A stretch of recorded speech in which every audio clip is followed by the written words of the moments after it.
Bonjour, je suis Sophia de Biplanet et je vais vous présenter aujourd'hui la campagne de proximity de la ville d'Andenne. Donc comme vous le savez sûrement, c'est déjà la troisième édition et en fait l'objectif c'est de soutenir des projets des citoyens et des associations autour de la transition écologique et solidaire à Andenne.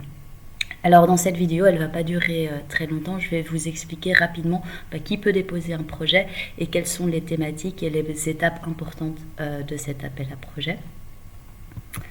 Alors, avant de commencer, je voudrais d'abord remercier encore une fois les ambassadeurs de la campagne Proximity. Donc, les ambassadeurs, en fait, c'est des associations qui sont déjà existantes sur le territoire d'Andenne et qui nous aident en fait à faire parler de la campagne de Proximity, mais qui également met à disposition leur expertise parce que souvent, c'est des associations qui ont déjà déposé des dossiers et qui peuvent donc vous aider aussi à la rédaction ou peut-être si vous avez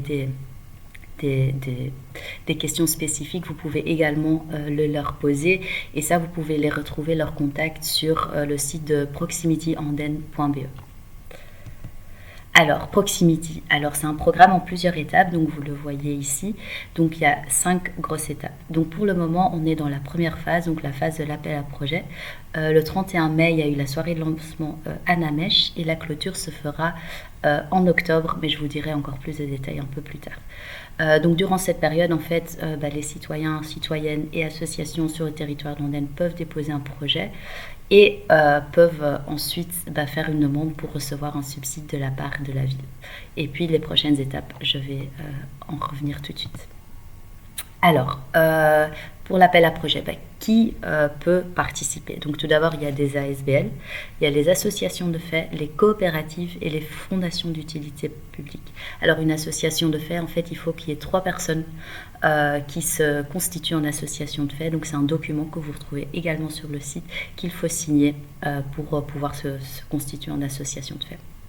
Au total, il y a un budget de 25 000 € qui a été mis à disposition par la ville pour justement soutenir ces initiatives. Et chaque projet peut demander au maximum 10 000 €. Et chaque porteur de projet peut que déposer 2 projets.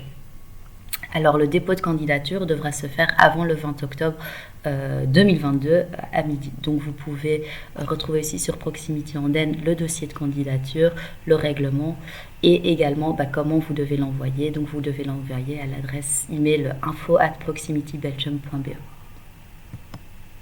Ensuite, les critères de sélection. Donc, quels projets peuvent être déposés? Donc, il faut qu'il y ait vraiment un objectif principal d'impact positif sur la transition écologique et solidaire.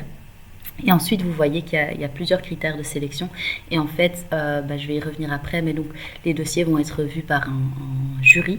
Et donc, ils vont recevoir une grille avec tous les dossiers, avec tous les documents que vous nous avez envoyés. Et ils devront coter chaque projet sur ces critères différents. Donc, il y a l'impact environnemental, qui est quand même le plus important. Ensuite, la dimension sociale et économique. Donc, est-ce que vous avez réfléchi à la solidarité, à l'inclusion de votre projet?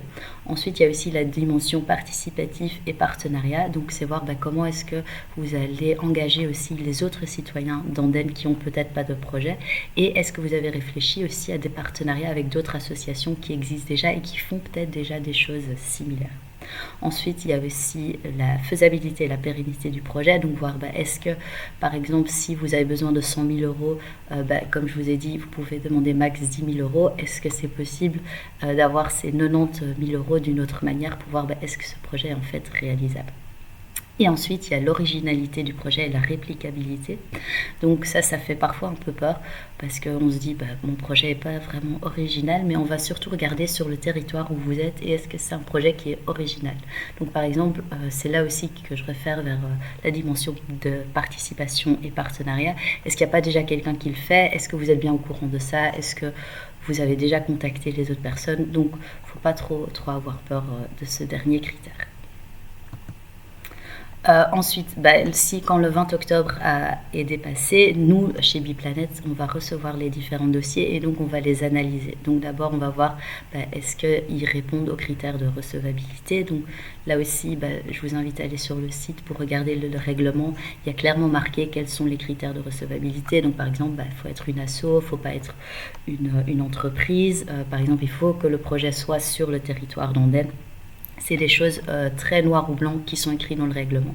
Et souvent, la plupart des dossiers passent cette analyse. Et ensuite, il y a une deuxième analyse qui est l'analyse de faisabilité. Donc ça, c'est par exemple si vous voulez faire un jardin partagé au milieu de la grande place d'Andenne, est-ce que vous avez les permis pour faire ce jardin partagé. Donc c'est surtout revoir avec les services si le projet est vraiment faisable. Une fois que cette analyse est passée, en fait, il y aura la sélection des projets. Donc ça, c'est un peu différent des autres éditions de Proximity parce que, en fait, il y a deux grands blocs. Donc tout d'abord, il y a le bloc du vote citoyen. Donc en fait, tous les projets qui vont être jugés faisables et recevables vont recevoir une page sur notre plateforme proximityandenne.be pour décrire le projet, et puis les gens pourront voter via notre plateforme. Mais pour être inclusif aussi, ce sera aussi possible de voter par papier, et donc là en fait on va mettre des urnes et des carnets au sujet des projets un peu partout dans Andenne pour que les gens puissent aussi voter par papier. Et à côté de ça, donc ça sera pour 50% des points. Les autres 50% viendront donc d'un jury d'experts qui auront ces critères de sélection devant eux, comme j'ai mentionné, et qui vont donc coter tous les projets. Ensuite, on met les deux cotes ensemble, et c'est là les projets qui ont été le plus cotés qui vont recevoir un subside de la part de la ville. Ensuite, après, comme vous avez vu au début, il y a encore l'annonce des lauréats. Donc ça, ce sera un petit moment festif pour montrer quels sont les projets et pour se rencontrer entre nous. Et puis ensuite, en fait, les projets qui ont été sélectionnés peuvent aussi recevoir un accompagnement. Mais ça, on en discutera plus tard. Voilà, donc ça, c'était toutes les informations. Si vous avez des questions, n'hésitez pas à nous contacter via info@proximitybelgium.be et aller sur le site pour voir tous les documents. Voilà, j'espère que c'était intéressant.